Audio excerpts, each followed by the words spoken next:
खासगी कोचिंग क्लासेसमधील लैंगिक छळ प्रकरणातील आरोपी शिक्षकांना 5 जुलैपर्यंत पोलीस कोठडी देण्यात आली आहे। या प्रकरणी आणखी एक आरोपीला अटक करण्यात आलेली आहे। या प्रकरणातील तिघांना 5 जुलैपर्यंत पोलीस कोठडी सुनावली आहे।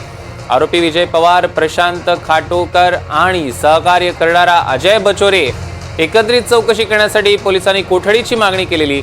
इन कॅमेरा जबाब नोंदवण्यासाठी पोलिसांनी कोठडीची आवश्यकता असल्याचं सांगितलंय। न्यायालयानं त्यास मान्यता देत कोठडी वाढवली आहे। प्रकरण गंभीर बनत आहे। तपासात आणखी धक्कादायक बाबी समोर येण्याची शक्यता व्यक्त केली जाते। बीड छळ प्रकरणी आरोपींना आता 5 जुलैपर्यंत कोठडी। आकाश सावंत आपले प्रतिनिधी आपल्यासोबत जोडले गेले, त्यांच्याकडनं अधिकचे अपडेट्स आपण घेणार आहोत। आकाश।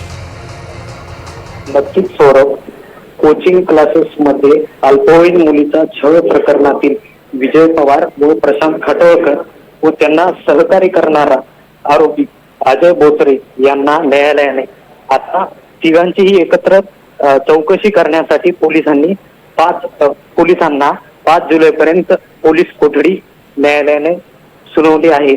या तिघांचीही पोलीस चौकशी करणार आहेत या पोलीस कोठडीमध्ये।